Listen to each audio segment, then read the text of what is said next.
Բարև ձեզ սիրելի հայրենակիցներ, վստահ եմ տեղյակ եք։ Օրվա իշխանությունները նախաձեռնեցին ծայրահեղ հրատապության կարգով ընտրական օրենսգրքում փոփոխություն, ըստ որի այլևս կուսակցությունների դաշինքները չեն կարող օգտագործել անձնանուն դաշինքի անվանման մեջ։ Մարտի 31-ին միայն մեկ քաղաքական միավոր կար, որի անվանման մեջ այլևս օգտագործվելու էր անձնանուն։ Դա ուժեղ Հայաստան Սամվել Կարապետյանի հետ դաշինքն է։ Չնայած այդ ամենին, գիտակցելով, որ Հայաստանի Հանրապետության սահմանադրությամբ, Վենետիկի հանձնաժողովի կանոններով եւ ընդհանրապես եվրոպական փորձի համաձայն, ընտրություններին երկարճ ժամանակահատված է մնում, նման փոփոխություններ, որոնք իրենց էության մեջ բովանդակային են, սուբստանտիվ են, արգելվում են, իրենք այս գործողությունները կատարում են։ Եվ կատարում են այն փաստացի միայն մեկ անձի ցանկությամբ։ Միայն մեկ քաղաքական միավորի ցանկությամբ։ Իդեպ ընտրական օրենսգրքի մասին այդ մեկ անձը ժամանակին մի հետաքրքիր ձևակերպում էր օգտագործում։ Եկեք լսենք այն։ Ես ընդհանրապես չեմ հանդգնի երբևէ ասել, որ ընտրական օրենսգրքում պետք է փոփոխություն տեղի ունենա, ինչպես դուք ասացիք, իմ ուզած տարբերակով կամ իմ նախընտրած տարբերակով, որովհետև ընտրական օրենսգիրքը մի փաստաթուղթ է, որը եթե լայն ընկալում եւ ըմբռնում չունենա քաղաքական ուժերի եւ հանրության շրջանում,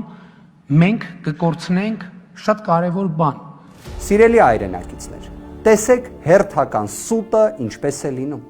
Հերթական մանիպուլյացիան ինչպես է լինում։ Խոսել ընտրական օրենսգրքի մասին մեկ ձևով, այնուհետև իրականացնել լրիվ այլ մոտեցումը։ Սա է այն իրականությունը, որը պատկերացնում ենք այս իշխանությունների մասին։ Սա է այն իրականությունը, որը փաստական հանգամանքներով է հաստատվում։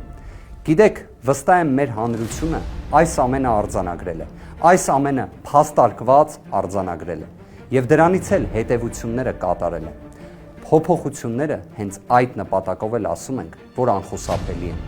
Այս ամենը որևէ մի հավելյալ արժեք օրվա իշխանություններին չի տալու, քանի որ այն գործելավ ոճը, այն վարքագիծը, որ իրենք որդեգրել են, սա այլևս որևէ մի դրական երևույթ իրենց չի փոխանցելու։ Ժողովուրդը թե այսօր ներկայացված համեմատականը, թե մի շարք այլ նման դրվագներ հստակ արձանագրել են։ Խոստումներ, որ իբրև հենց այս իշխանությունն է, որ կարող է բացառել պատերազմը, այն նույն կերպ իրականությանը չի համապատասխանում, ինչպես իրենց մոտեցումը ընտրական օրենսգրքի վերաբերյալ։ Սիրելի հայրենակիցներ, այս առիթը ուզում եմ օգտագործել եւ չափազանց կարևորել 2026 թվականի ապրիլի 11-ին ժամը 17:00-ին Ազատության հրապարակում կայանալիք հանրահավաք։ Այն կոչվում է Միասնության հանրահավաք։